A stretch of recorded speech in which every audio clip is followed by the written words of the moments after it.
ಗೌರವಾನ್ವಿತ ಉಪ ಲೋಕಾಯುಕ್ತ ಭೇಟಿ ಚಿಂತಕುಂಟೆ ವನ ಮಹೋತ್ಸವ ಕಾರ್ಯಕ್ರಮ ಜಿಲ್ಲಾ ಮತ್ತು ತಾಲೂಕು ಕಾನೂನು ಸೇವೆಗಳು ಪ್ರಾಧಿಕಾರ ಹಾಗೂ ಕರ್ನಾಟಕ ಅರಣ್ಯ ಇಲಾಖೆ ಗೌರವಾಂತ ನ್ಯಾಯಮೂರ್ತಿ ಕೆಎನ್ ಪನೇಂದ್ರ ವಿಶ್ರಾಂತ ನ್ಯಾಯಮೂರ್ತಿಗಳು ಗೌರವಾನ್ವಿತ ಉಚ್ಚ ನ್ಯಾಯಾಲಯ ಮತ್ತು ಉಪ ಲೋಕಾಯುಕ್ತರು ಹಾಗೂ ಗೌರವಾನ್ವಿತ ನ್ಯಾಯಮೂರ್ತಿ ಬಿ ವೀರಪ್ಪ ವಿಶ್ರಾಂತಿ ನ್ಯಾಯಮೂರ್ತಿಗಳು ಉಚ್ಚ ನ್ಯಾಯಾಲಯ ಮತ್ತು ಉಪ ಲೋಕಾಯುಕ್ತರು ಕರ್ನಾಟಕ ರಾಜ್ಯ ಬೆಂಗಳೂರು ಮತ್ತು ವಿಎನ್ ಆನಂದ ಶೆಟ್ಟಿ ಪ್ರಧಾನ ಜಿಲ್ಲಾ ಮತ್ತು ಸತ್ರ ನ್ಯಾಯಾಧೀಶರು ಮತ್ತು ಅಧ್ಯಕ್ಷರು ಜಿಲ್ಲಾ ಕಾನೂನು ಸೇವೆಗಳ ಪ್ರಾಧಿಕಾರ ಕೋಲಾರ್ ಹಾಗೂ ಮುಖ್ಯ ಕಾರ್ಯನಿರ್ವಹಣಾ ಅಧಿಕಾರಿಗಳು ಪ್ರವೀಣ್ ಪಿ ಬಾಗೇವಾಡಿ ಹಾಗೂ ಪೊಲೀಸ್ ವರಿಷ್ಠಾಧಿಕಾರಿಗಳು ಕನ್ನಿಕಾ ಸಿಕ್ರಿವಾಲ್ ಮತ್ತು ಶಿವಂಶ ರಜಪೂತ್ ಪೊಲೀಸ ವರಿಷ್ಠಾಧಿಕಾರಿ ಆಂಟೋನಿ ಜಾನ್ ಪೊಲೀಸ್ ವರಿಷ್ಠಾಧಿಕಾರಿಗಳು ಕರ್ನಾಟಕ ಲೋಕಾಯುಕ್ತ ಹಿರಿಯ ಸಿವಿಲ್ ನ್ಯಾಯಾಧೀಶರು ಪ್ರಭು ನೀಲಾಚಾರಿ ಬಡಿಗೇರಿ ಮತ್ತು ಕರುಣಾಸಿಂಗ್ ಆರ್ವಿ ಪ್ರಧಾನ ಸಿವಿಲ್ ನ್ಯಾಯಾಧೀಶರು ಮತ್ತು ಲಾವಣ್ಯ ಬಿ ಅಪಾರ ಸಿವಿಲ್ ನ್ಯಾಯಾಧೀಶರು ಜೆಎನ್ಎಫ್ಸಿ ಶ್ರೀನಿವಾಸಪುರ ಹಾಗೂ ಉಪ ಅರಣ್ಯ ಸಂರಕ್ಷಣಾಧಿಕಾರಿ ಸರೀನಾ ಸಿಕ್ಕರಿಗಾರ್ ಕೋಲಾರ್ ಹಾಗೂ ಉಪ ಅರಣ್ಯ ಸಂರಕ್ಷಣಾಧಿಕಾರಿ ಆನಂದ್ ಹಾಗೂ ಜಂಬಗಿ ರೇಣುಕಾ ಪ್ರಸಾದ್ ದಿಲೀಪ್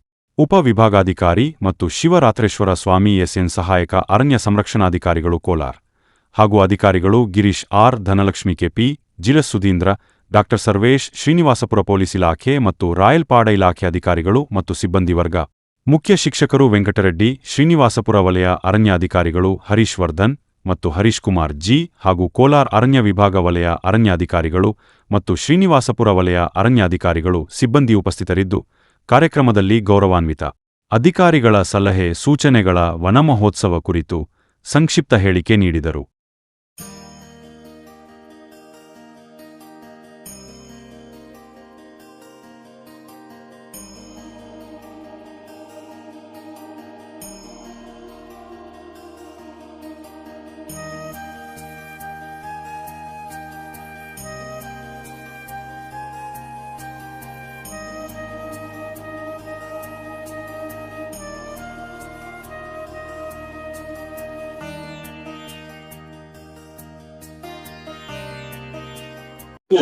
ಈ ದಿನ ನಮ್ಮ ಗೌರವಾನ್ವಿತ ಲೋಕಾಯುಕ್ತ ವೀರಪ್ಪ ಸಾಹೇಬರು ಮತ್ತು ಉಪಲೋಕಾಯುಕ್ತರು ಮತ್ತು ಎಲ್ಲ ಈ ಒಂದು ಜಡ್ಜಸ್ ಈ ಒಂದು ತಾಲೂಕು ವ್ಯಾಪ್ತಿ ಎಲ್ಲ ಈ ಒಂದು ವನ ಮಹೋತ್ಸವ ಕಾರ್ಯಕ್ರಮ ಯಾವ ರೀತಿ ಮಾಡ್ತಾ ಇದ್ದಾರೋ ಅದೇ ರೀತಿ ತಮ್ಮ ವ್ಯಾಪ್ತಿ ಬರುವ ಎಲ್ಲ ಅಧಿಕಾರಿಗಳ ಮಿತ್ರರಲ್ಲೇ ಒಂದು ಕಿವಿ ಮಾತು.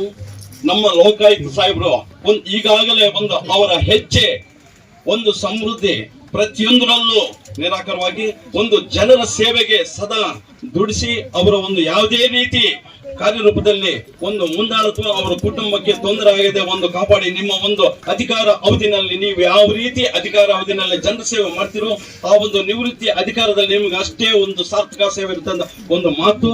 ಆ ಮಾತಲ್ಲಿ ಈ ದಿನ ವನ ಮಹೋತ್ಸವ ಕಾರ್ಯಕ್ರಮ ಯಾವ ರೀತಿ ಈ ಒಂದು ತಾಲೂಕು ವ್ಯಾಪ್ತಿ ಕೆಲವೊಂದು ಗ್ರಾಮಗಳಲ್ಲಿ ರೆವಿನ್ಯೂ ಡಿಪಾರ್ಟ್ಮೆಂಟ್ ಇರ್ಬೋದು ಆ ಗ್ರಾಮ ಲೆಕ್ಕಾಧಿಕಾರಿಗಳ ಜನರ ಒಂದು ಖಾತೆ ವಿಚಾರದಲ್ಲಿ ಎಷ್ಟು ಅವ್ಯವಹಾರ ಇದೆ ಆ ಒಂದು ಪಾಲನೆ ಮಾಡಿ ತಹಸೀಲ್ದಾರ್ ಸಾಹೇಬರು ಅವರು ಹೇಳಿದ ತಕ್ಷಣ ತಾವು ಮಾಡ್ತೀರಿ ತಾವು ಈ ತಾಲೂಕು ನಾಳೆ ಇನ್ನೊಂದು ತಾಲೂಕು ನೀವು ಮಾಡಿದ ಸೇವೆ ನಿವೃತ್ತಿ ಆದ್ರೆ ತಹಸೀಲ್ದಾರ್ ಮಾಡಿದ ಒಂದು ಸೇವೆ ಈ ಜನರಲ್ಲಿ ಒಂದು ಹೆಸರಿರುತ್ತೆ.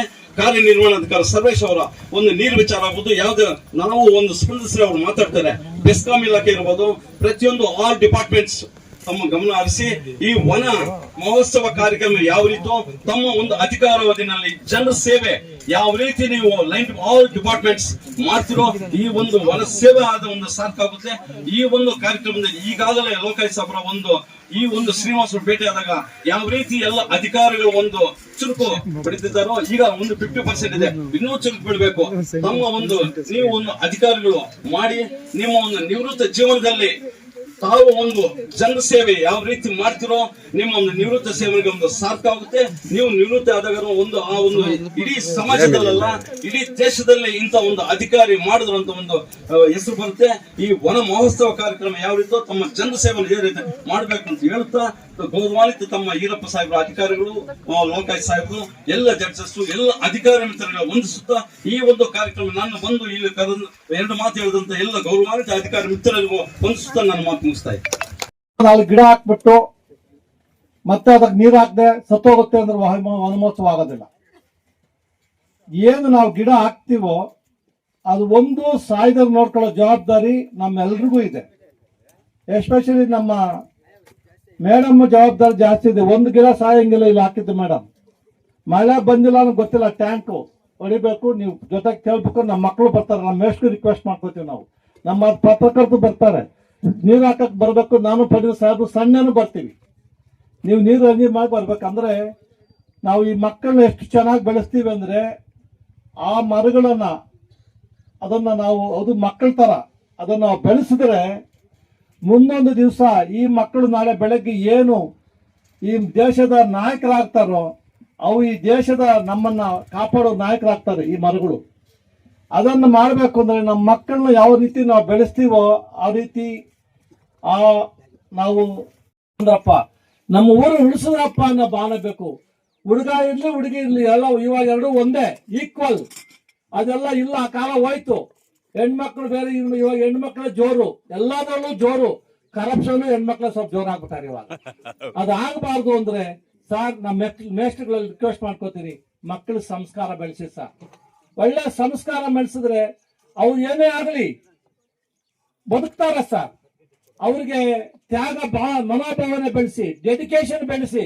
ನಾನು ನೋಡ್ತೀನಿ ತೆಂಗಿನಕಾಯಿ ಮಾರೋವನು 1 ಲಕ್ಷ ಸಂಪಾದನೆ ಮಾಡ್ತಾನೆ. ಆ ಡೆಡಿಕೇಶನ್ ಹೆಂಗಿರುತ್ತೆ ಅಂದ್ರೆ ಅವನಿಗೆ ಸುಮ್ಮನೆ ಒಂದ್ಸಲ ಅಂತ ಮುಚ್ಚಲ್ಲ, ಅಷ್ಟು ಅಕ್ಯುರೇಟ್ ಆಗಿರ್ತಾನೆ. ಏನೇ ಇರ್ಲಿ ಡೆಡಿಕೇಶನ್ ಇರ್ಲಿ. ನಿಮಗೆ ಸ್ವಾಭಿಮಾನ ಕಳ್ಕೋಬೇಡಿ ಮಕ್ಕಳೇ. ಯಾವುದೇ ಕಾರಣಕ್ಕೆ ಸ್ವಾಭಿಮಾನ ಕಳ್ಕೊಂಡ್ರೆ ನಾವು ಸತ್ತಂಗೆ. ಸ್ವಾಭಿಮಾನ ಉಳಿಸ್ಕೊಳ್ಳಿ. ಈ ದೇಶ ಸರಿಯಾಗಬೇಕಂದ್ರೆ, ಈ ನೇಚರ್ ಉಳಿಸಬೇಕು ಅಂದ್ರೆ ನೀವು ಮಕ್ಕಳು ಸಂಕಲ್ಪ ಮಾಡಬೇಕು. ಮೇಷ್ಟ್ರುಗಳು ಮನಸ್ಸು ಮಾಡಬೇಕು. ಮೊದಲ ಕಾಲದಲ್ಲಿ ನಮ್ಮ ಮೇಷ್ಟ್ರುಗಳಿದ್ದು ಯಾವತ್ತೂ ಪಾಪ ರಾಜಕೀಯಕ್ಕೆ ಹೋಗ್ತಾ ಇಲ್ಲ. ಇವಾಗ ನಮ್ಮ ಮೇಷ್ಟ್ರು 99%, 10% ಒಳ್ಳೆ ಮೇಷ್ಟ್ರು ಇರ್ಬೋದನ್ನ, 90% ಮೇಷ್ಟ್ರುಗಳೆಲ್ಲ ರಾಜಕೀಯ ಮಾಡಕ್ ಹೋಗ್ತಾರೆ. ದಯವಿಟ್ಟು ಮಾಡಬೇಡಿ ರಾಜಕೀಯ. ನೀವು ಮಕ್ಕಳಿಗೆ ಎಜುಕೇಶನ್ ಕಾನ್ಸಂಟ್ರೇಟ್, ನಿಮ್ಮ ವೃತ್ತಿ ಒಂದು ಅವಕಾಶ.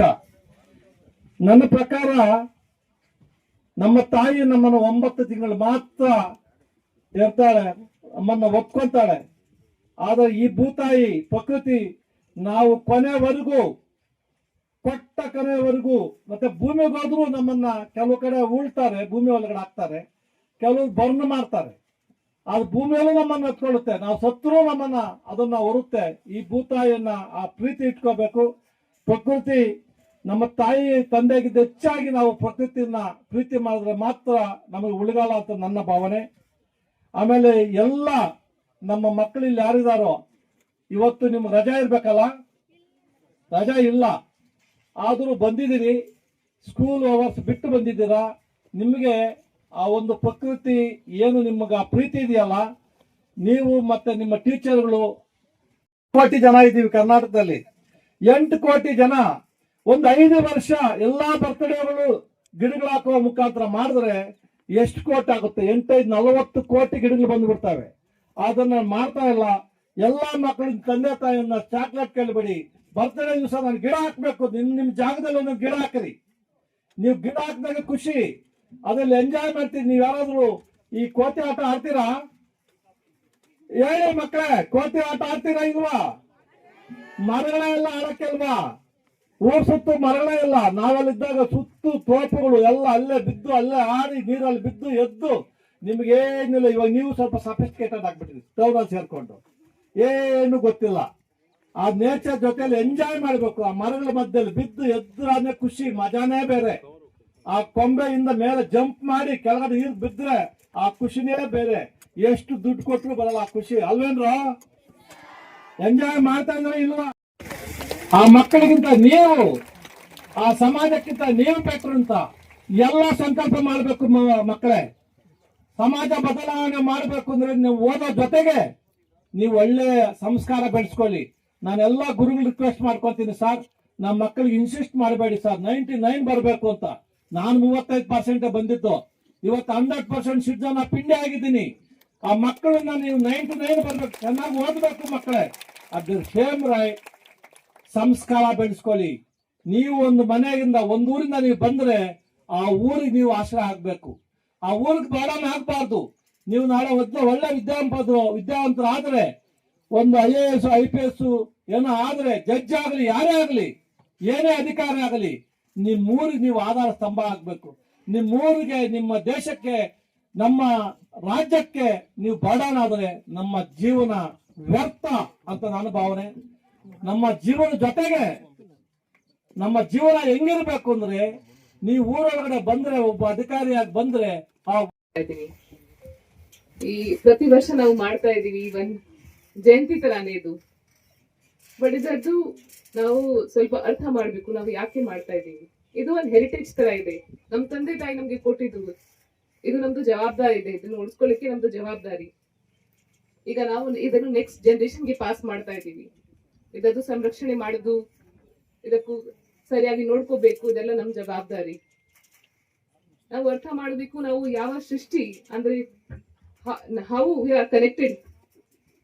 ನಾವು ಎಲ್ಲ ಇದು ಟ್ರೀಸ್ ಇರೋದು, ಎನ್ವೈರನ್ಮೆಂಟ್ ಇರೋದು, ಅದಕ್ಕೆ ನಾವು ಇದ್ದೀವಿ ಇಲ್ಲಿ. ಟ್ರೀಸ್ ಇಲ್ಲದೆ ನಾವು ಇರಕ್ ಆಗಲ್ಲ ಇಲ್ಲಿ, ನಾವೆಲ್ಲ ಕನೆಕ್ಟೆಡ್ ಇದ್ದೀವಿ. ಸೊ ಇದೆಲ್ಲ ಮೆಸೇಜ್ ನಾವು ತಲೆಯಲ್ಲಿ ಅಂದ್ರೆ ಪ್ರತಿದಿನ ನಾವು ಫಸ್ಟ್ ಏನ್ ಹೇಳ್ಬಹುದು, ನಾವು ಈಶ್ವರ್ಗೆ ಧನ್ಯವಾದ ಕೊಡಬೇಕು. ಈಗ ನಮ್ಗೆ ಇಷ್ಟು ಬ್ಯೂಟಿಫುಲ್ ನೀವು ಸೃಷ್ಟಿ ಮಾಡಿ ಕೊಟ್ಟಿದ್ದೀವಿ. ನಾವು ಪ್ರತಿದಿನ ನಮ್ಮ ತಂದೆ ತಾಯಿಗೆ ಹೇಗೆ ನೋಡ್ಕೊಳ್ತಾ ಇದೀವಿ, ಅದೇ ರೀತಿ ಪ್ರಕೃತಿಗೆ ಕೂಡ ನೋಡ್ಕೋಬೇಕು. ಸರ್ ಹೇಳಿದ್ರು, ನಾವು ಜನ್ಮ ದಿವಸಕ್ಕೆ ಕೇಕ್ ಕಟ್ ಮಾಡ್ತೀವಿ, ಅದೇ ರೀತಿ ಪ್ರತಿ ವರ್ಷ ಈ ಮನುಷ್ಯ ಕೆಳಗಡೆ ಬಿದ್ದ ತಕ್ಷಣ ವ್ಯಾಲ್ಯೂ ಇಲ್ಲ, ಇದಕ್ಕೆ ಮುಗ್ದೋಯ್ತು. ಯಾರು ಮುಟ್ಟಲ್ಲ, ಪ್ರಾಣಿಗಳು ಮುಟ್ಟಲ್ಲ ನಮ್ಮನ್ನ. ಆ ಮರ ಬೆಳೆದು ಒಳ್ಳೆ ವಾತಾವರಣ, ಒಳ್ಳೆ ಆಮ್ಲಜನಕ ಕೊಡುತ್ತೆ ನಮಗೆ. ಆಮೇಲೆ ಅದು ಹಣ್ಣು ಕೊಡುತ್ತೆ, ಪಕ್ಷಿಗಳಿಗೆ ಎಲ್ರಿಗೂ ಆಶ್ರಯ ಆಗುತ್ತೆ. ಅದು ಮರ ವಯಸ್ಸಾದ್ಮೇಲೆ ಪೀಠೋಪಕರಣ ಆಗುತ್ತೆ. ಆ ತರ ಒಂದು ನಿಸ್ವಾರ್ಥವಾದ ಪ್ರಕೃತಿ, ನೇಚರ್ ಅಂದ್ರೆ ಪ್ರಕೃತಿ. ಎರಡನೇದು ಸ್ವಲ್ಪ ಮಾಂಸಾಹಾರಿ, ಸ್ವಲ್ಪ ಸಸ್ಯಾಹಾರಿ ಪ್ರಾಣಿಗಳಂದ್ರೆ ನಮ್ಮ ಪ್ರಾಣಿಗಳು. ಆನೆ, ಮೊಲ, ಜಿಂಕೆ ಇವೆಲ್ಲ ಸಸ್ಯಾಹಾರಿಗಳು. ಯಾವುದಕ್ಕೆ ಅವು ತೊಂದರೆ ಕೊಡೋದಲ್ಲ. ಇನ್ನು ಸ್ವಲ್ಪ ಈ ಹುಲಿ, ಸಿಂಹ ಅಂತವೆಲ್ಲ ಅಶ್ವಾದಾಕ ಬೇಟೆ ಮಾಡ್ತೇವೆ. ಅದು ಅಲ್ಪ ಸ್ವಾರ್ಥ, ಅಲ್ಪ ನಿಸ್ವಾರ್ಥ. ಮೂರ್ತಿಗಳು ಕರ್ನಾಟಕ ಉಚ್ಚ ನ್ಯಾಯಾಲಯ ಹಾಗೂ ಉಪಲೋಕಾಯುಕ್ತರು ಕರ್ನಾಟಕ ರಾಜ್ಯ, ಮುಖ್ಯ ಅತಿಥಿಗಳಾಗಿರುವಂತಹ ಗೌರವಾನ್ವಿತ ನ್ಯಾಯಮೂರ್ತಿಯಾದ ಶ್ರೀ ಪಿ ವೀರಪ್ಪ ಸಾಹೇಬ್ರೆ, ಅವರು ಸಹ ಉಪಲೋಕಾಯುಕ್ತರು ಕರ್ನಾಟಕ ರಾಜ್ಯ, ಹಾಗೂ ವೇದಿಕೆ ಮೇಲೆ ಇರುವಂತಹ ನನ್ನ ಸಹೋದರ ನ್ಯಾಯಾಧೀಶರೇ ಹಾಗೂ ಉಳಿದ ಗಣ್ಯರೇ, ಈಗ ಸಾಕಷ್ಟು ವಿಷಯ ಹೇಳಿದ್ದಾರೆ. ಮಕ್ಕಳದ ಕನ್ಸಂಟ್ರೇಷನ್ 20 ನಿಮಿಷಕ್ಕಿಂತ ಹೆಚ್ಚಿಗೆ ಇರೋದಿಲ್ಲ ಅಂತ ನಮಗೆ ಗೊತ್ತಿದೆ, ಅದಕ್ಕೆ ನಾನು ಹೆಚ್ಚಿಗೆ ಹೇಳೋದಿಲ್ಲ. ಆದರೆ ಒಂದು ಅಂತಂದರೆ, ನನಗೆ ನಿಮ್ಮೆಲ್ಲರಿಂದ ಭಾಳ ಖುಷಿಯಾಗಿದ್ದ ಸಂಗತಿ ಅಂತಂದರೆ, ನಮ್ಮ ಫಣೀಂದ್ರ ಸಾಹೇಬ್ರು ಮಾತಾಡಬೇಕಾದಾಗ ಅಲ್ಲಿ ಸ್ವಲ್ಪ ಡಿಸ್ಕಷನ್ ಆದಾಗ ಕೇಳ್ಬೇಕು ನಿಮಗೆಲ್ಲರಿಗೂ, ನಿಮ್ಮ ಕನ್ಸಂಟ್ರೇಷನ್ ಡೈವರ್ಟ್ ಆಗಿತ್ತು ಇಲ್ಲೋ ಅಂತೇಳಿ. ಎಷ್ಟೋ ಸರಿ ಏನಾಗುತ್ತೆ ಅಂತಂದರೆ, ಮಾತಾಡೋರಿಗೆ ಬೇಜಾರಾಗಬಾರ್ದು ಅಂತ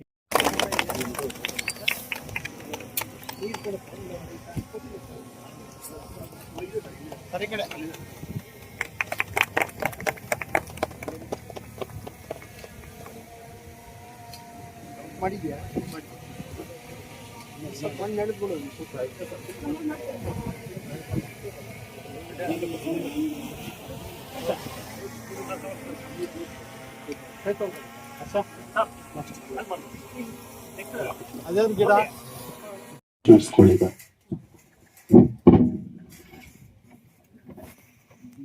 ಪ್ರಕೃತಿಯ ಮಡಿಲಲ್ಲಿ ಹರಳುವ ಜೀವ ಸಂಕುಲಕ್ಕೂ ಮರಗಳೇ ಆಧಾರ, ಹಸಿರೇ ಉಸಿರು. ವನ ಮಹೋತ್ಸವ 2026 ಕಾರ್ಯಕ್ರಮವನ್ನ ನಾವು ಆಚರಿಸಲಿಕ್ಕಾಗಿ ಈ ದಿನ ಇಲ್ಲಿ ನೆರೆದಿದ್ದೇವೆ. ಈ ಸುಂದರ ಸಮಾರಂಭಕ್ಕೆ ಉದ್ಘಾಟಕರಾಗಿ ಆಗಮಿಸಿರುವಂತಹ ಉಪಲೋಕಾಯುಕ್ತರು ಕರ್ನಾಟಕ ರಾಜ್ಯ ಬೆಂಗಳೂರು ಆದ ಗೌರವಾನ್ವಿತ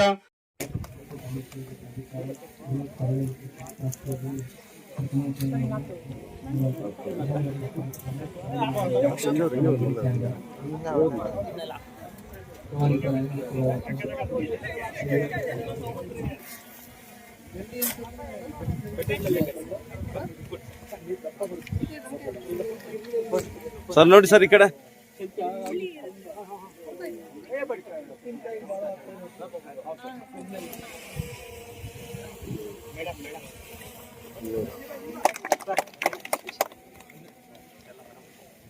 ನೀವು DLS ನೀವು ಕಲಿಬೇಕಿಲ್ಲ ಕಷ್ಟ.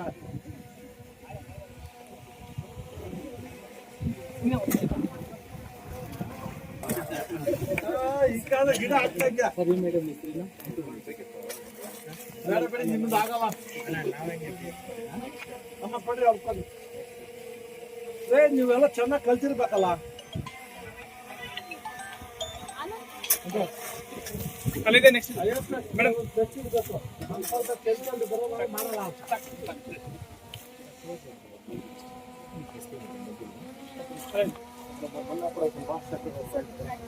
ಅಗ್ರಿಕಲ್ಚರ್, ಹಾರ್ಟಿಕಲ್ಚರ್ ಎಲ್ಲ ಟ್ರೈನಿಂಗ್ ಮಾಡಿ ರೂಢಿ ಆಗಿದೆ. ಮಾಡಿ ಐಡಿಯಾ ಇದೆ. ಎಲ್ಲ ಗಿಡ ಇದೆಯಾ? ಲಾವಣ್ಯ ನಮ್ಮ ಮೇಡಮ್ ಈ ಕಡೆ ನೋಡಿ.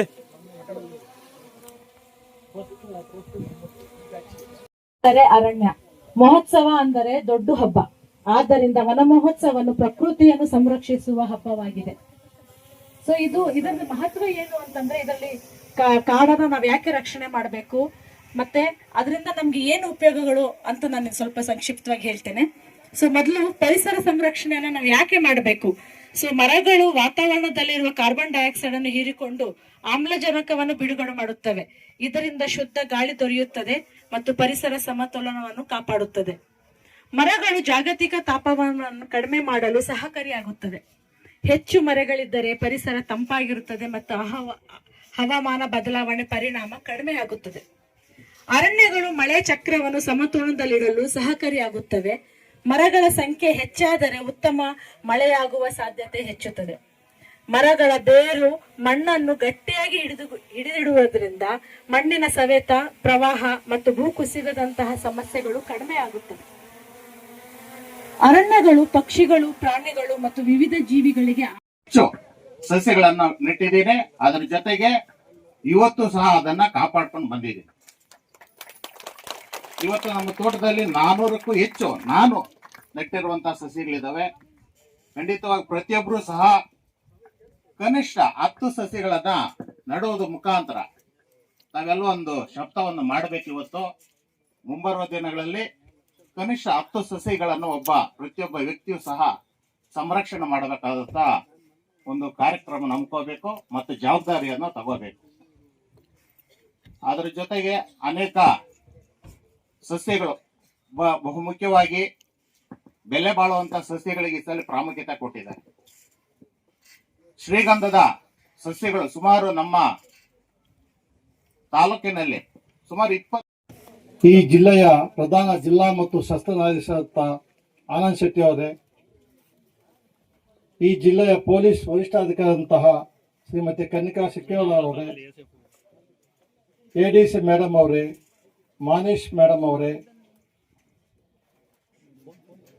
ಸಿವಿಲ್ ನ್ಯಾಯಾಧೀಶ ಅಂತ ಪ್ರಭು ನೀಲಾಚಾರ್ಯ ಬಡಿಗೇರ್ ಅವರೇ,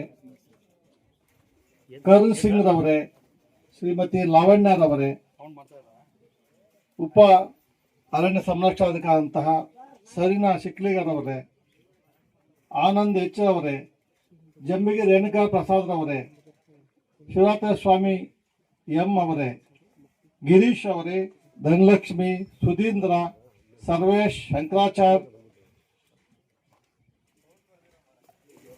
ಬಿಇಒರಂತಹ ಮುನಿಲಕ್ಷ್ಮಿ ಅವರೇ, ಮುಖ್ಯಸ್ಥರಾದಂತಹ ವೆಂಕಟರೆಡ್ಡಿ ಅವರೇ, ಹರ್ಷವರ್ಧನ್ ಅವರೇ, ಹರೀಶ್ ಕುಮಾರ್ ಅವರೇ, ರೇಣುಕಾ ಅವರೇ, ಮೇಲೆ ಪುಟ್ಟದ ನಾಗರಾಜ್ ಅವರೇ, ಎಲ್ಲ ಹಿರಿಯ ಅಧಿಕಾರಿಗಳೇ,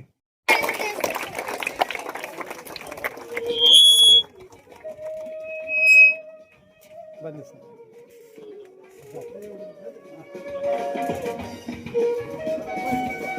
ಆಮೇಲೆ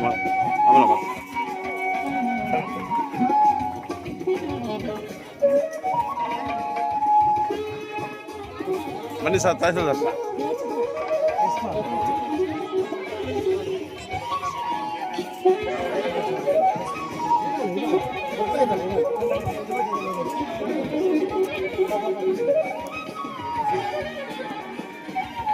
ಪಟೇಲ್ ಇದ್ದಾಗಿಲ್ಲ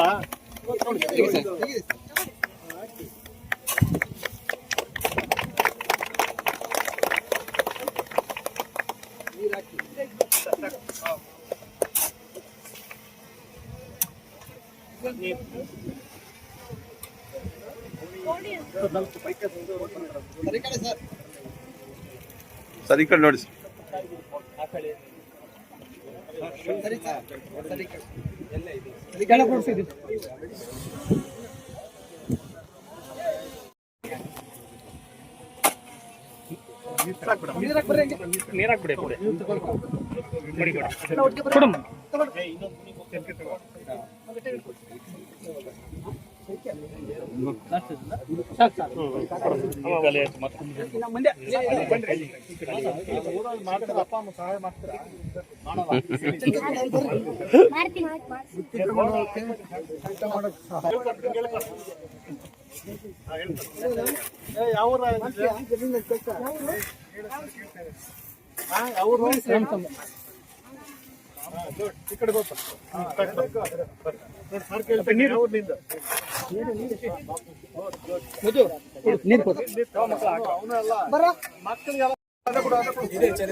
ಅಲ್ಲಿದೆ ಮಣ್ಣು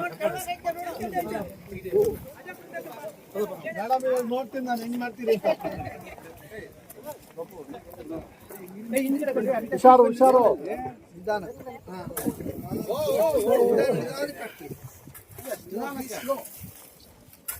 ಯಾವತ್ತು ಚೆಂದ ಹಿಡ್ದೇ ಇಲ್ಲ ಅನ್ಸುತ್ತೆ ಗುಡ್ ಗುಡ್ ಸೂಪರ್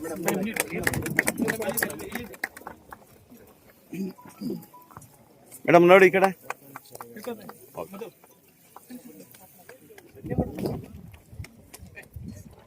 ಮೇಡಮ್ ನಿಮ್ ಬಂಗ್ಲೆಯಲ್ಲಿ ನೀವೇನು ಕೆಲಸ ಮಾಡಲ್ವಾ? ಅಲ್ಲಿ ನೋಡ್ಬೇಕು, ಸ್ವಲ್ಪ ಮಾಡ್ಬೇಕು ಅಗ್ರಿಕಲ್ಚರ್ ನೀವು ಮನೆಯಲ್ಲಿ.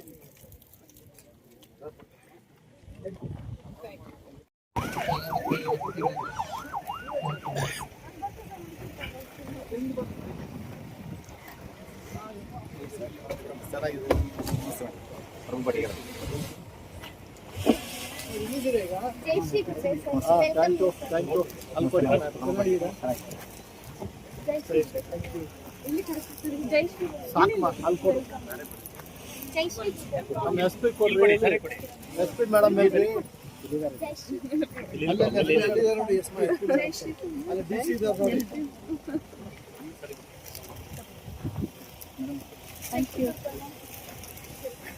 ಒಂದು ರೋಜ್ ಸಾಕು, ಇಷ್ಟೆಲ್ಲ ಯಾಕೆ ವೇಸ್ಟ್ ಮಾಡ್ತೀರಿ? ನಾನು ವೇಸ್ಟ್ ಹೇಳಿಲ್ವಾ ಸರಿ? ವೇಸ್ಟ್ ಮಾಡಬಾರ್ದು. ಇಲ್ಲಿಗೆ ನಮಗೆ ಬಹಳ ಸಂಬಂಧ ಐತಿ. ನನ್ನ ಸ್ಟೂಡೆಂಟ್ಸು ದೊಡ್ಡ ದೊಡ್ಡ ಅಧಿಕಾರಿಗಳಾಗಿದ್ದೇ ಬಹಳ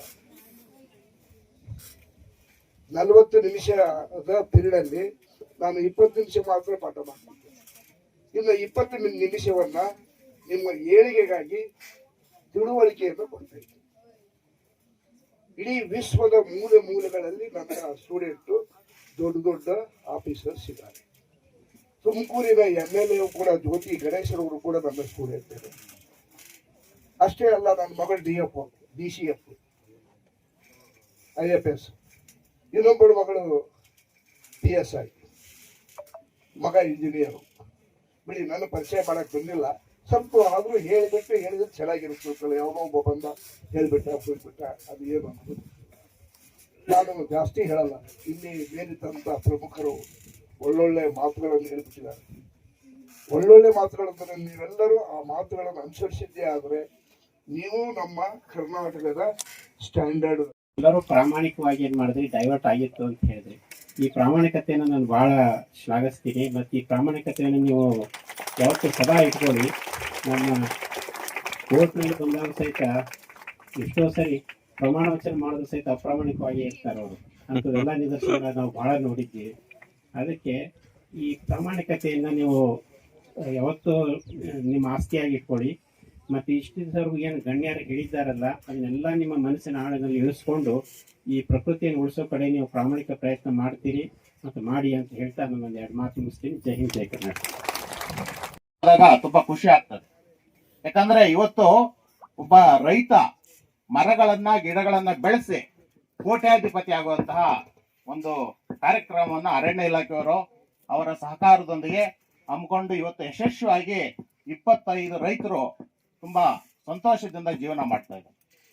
ಅಂದ್ರೆ ಮರಗಳನ್ನ ಬೆಳೆಸಿ ಸಹ ಕೋಟ್ಯಾಧಿಪತಿಗಳಾಗ್ಬೋದು ಅನ್ನೋದಕ್ಕೆ ಇದು ಒಂದು ಮುಖ್ಯ ಉದಾಹರಣೆ ಅಂತ ಹೇಳ್ತಾ ತಾವೆಲ್ಲರೂ ಸಹ ಕೈ ಜೋಡಿಸಿ ಮುಂಬರುವ ದಿನಗಳಲ್ಲಿ ಸಸ್ಯಗಳನ್ನು ನಡೋಣ, ಸಂರಕ್ಷಣೆ ಮಾಡೋಣ ಅಂತ ಹೇಳ್ತಾ ಎರಡು ಮಾತಾಡಲು ಅವಕಾಶ ತಮ್ಮೆಲ್ಲರಿಗೂ ಆ ಸಸಿಗಳ ಬಗ್ಗೆ ಅರಿವನ್ನು ಮೂಡಿಸೋಕ್ಕೋಸ್ಕರ ಈ ಕಾರ್ಯಕ್ರಮನ ಹಮ್ಮಿಕೊಂಡಿದ್ವಿ.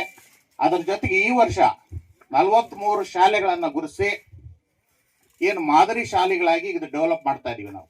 ಆ ಶಾಲೆಗಳಲ್ಲಿ ಒಂದು ಕಿಚನ್ ಗಾರ್ಡನ್ ಅನ್ನ, ಅದರ ಜೊತೆಗೆ ಹರ್ಬಲ್ ಗಾರ್ಡನ್ ಅನ್ನ ಮಾಡ್ಬೇಕಂತೇಳಿ ಕ್ರಿಯೋಜನೆ ಅನುಮೋದನೆ ಆಗಿದೆ. 8 ಕಡೆ ಈಗಾಗಲೇ ಪ್ಲಾಂಟೇಶನ್ ಮಾಡಿದ್ದೀವಿ. ಮತ್ತೆ ಮಕ್ಕಳಿಗೆ ಅದರ ಬಗ್ಗೆ ಅರಿವನ್ನು ಸಹ ಆ ಶಾಲೆಗಳಲ್ಲಿ ಕೊಟ್ಟಿದ್ದೀವಿ. ಏನು ಅದನ್ನ ನಾವು ಯಾವ ರೀತಿ ಉದ್ದೇಶಿದ್ವು ಅದಕ್ಕಿಂತ ಅದ್ಭುತವಾಗಿ ಮೂಡಿ ಬಂದಿದೆ ಅಂತ ನಾನು ಹೇಳಕ್ಕೆ ನಾವು ನಿಮ್ಮೆಲ್ಲರಿಗೂ ವಂದನೆ ಸಲ್ಲಿಸಲೇಬೇಕಾಗಿದೆ.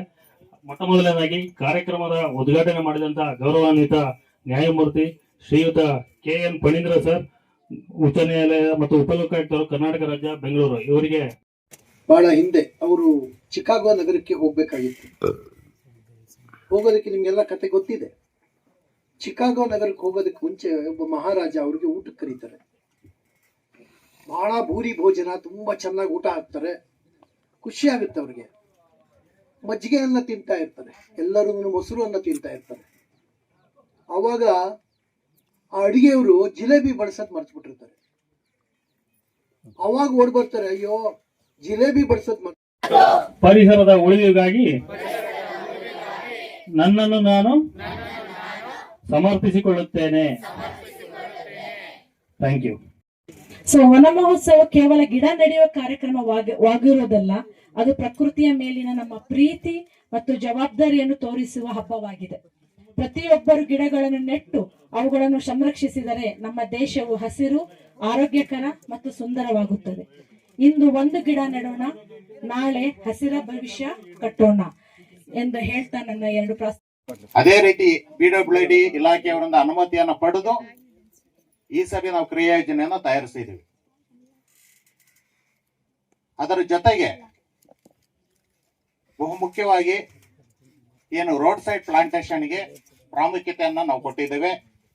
ಮತ್ತೆ ಮಕ್ಕಳಿಗೆ ಈ ಒಂದು ವನ ಮಹೋತ್ಸವ ಕಾರ್ಯಕ್ರಮದ ಅಂಗವಾಗಿ ಹರ್ಬಲ್ ಗಾರ್ಡನ್ಸ್ ಅನ್ನ ನಾವು ಈಗಾಗಲೇ 8 ಹಾಸ್ಟೆಲ್ಗಳಲ್ಲಿ ಮತ್ತೆ ಶಾಲೆಗಳಲ್ಲಿ ಪ್ರಾರಂಭಿಸಿದ್ದೀವಿ. ಈಗಾಗಲೇ ಮಾನ್ಯ ಜಿಲ್ಲಾಧಿಕಾರಿಗಳು ಮತ್ತೆ CO ಅವರ ಮಾರ್ಗದರ್ಶನ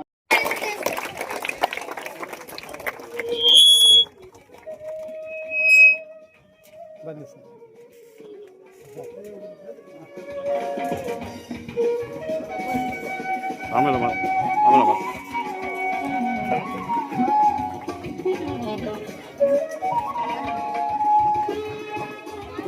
ಬನ್ನಿ ಸರ್, ತಹಸೀಲ್ದಾರ್ ಸರ್.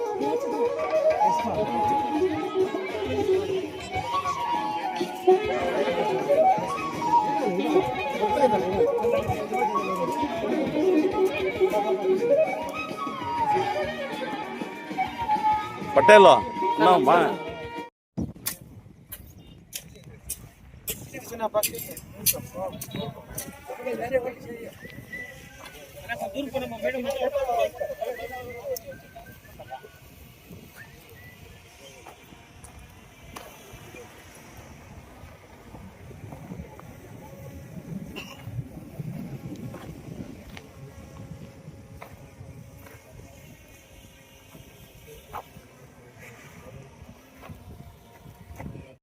ನಮಗೆ ಬಹಳ ಸಂಬಂಧ ಐತಿ. ನನ್ನ ಸ್ಟೂಡೆಂಟ್ಸ್ ದೊಡ್ಡ ದೊಡ್ಡ ಅಧಿಕಾರಿಗಳಾಗಿದ್ದೇ ಬಹಳ 40 ನಿಮಿಷದ ಪೀರಿಯಡ್ ಅಲ್ಲಿ ನಾನು 20 ನಿಮಿಷ ಮಾತ್ರ ಪಾಠ ಮಾಡ್ತಿದ್ದೆ. ಇನ್ನು 20 ನಿಮಿಷವನ್ನ ನಿಮ್ಮ ಏಳಿಗೆಗಾಗಿ ತಿಳುವಳಿಕೆಯನ್ನು ಕೊಡ್ತಾ ಇದ್ದೆ. ಇಡೀ ವಿಶ್ವದ ಮೂಲೆ ಮೂಲೆಗಳಲ್ಲಿ ನನ್ನ ಸ್ಟೂಡೆಂಟ್ ದೊಡ್ಡ ದೊಡ್ಡ ಆಫೀಸರ್ಸ್ ಇದ್ದಾರೆ. ತುಮಕೂರಿನ MLA ಕೂಡ ಜ್ಯೋತಿ ಗಣೇಶರವರು ಕೂಡ ನನ್ನ ಸ್ಟೂಡೆಂಟ್ ಇದೆ. ಅಷ್ಟೇ ಅಲ್ಲ, ನನ್ನ ಮಗಳು DF, DCF, IFS, ಇನ್ನೊಬ್ಬಳು ಮಗಳು PSI, ಮಗ ಇಂಜಿನಿಯರು. ಬಿಡಿ, ನನ್ನ ಪರಿಚಯ ಮಾಡಕ್ ಬಂದಿಲ್ಲ, ಸ್ವಲ್ಪ ಆದ್ರೂ ಹೇಳಿದ್ರೆ ಚೆನ್ನಾಗಿರುತ್ತೆ. ಯಾವನೋ ಒಬ್ಬ ಬಂದ ಹೇಳ್ಬಿಟ್ಟ ಹೋಗ್ಬಿಟ್ಟ, ಅದು ಏನು ನಾನು ಜಾಸ್ತಿ ಹೇಳಲ್ಲ. ಇಲ್ಲಿ ಬೇರಿದಂಥ ಪ್ರಮುಖರು ಒಳ್ಳೊಳ್ಳೆ ಮಾತುಗಳನ್ನು ಹೇಳಿಬಿಟ್ಟಿದ್ದಾರೆ. ಒಳ್ಳೊಳ್ಳೆ ಮಾತುಗಳಂದರೆ ನೀವೆಲ್ಲರೂ ಆ ಮಾತುಗಳನ್ನು ಅನುಸರಿಸಿದ್ದೇ ಆದರೆ ನೀವು ನಮ್ಮ ಕರ್ನಾಟಕದ ಸ್ಟ್ಯಾಂಡರ್ಡ್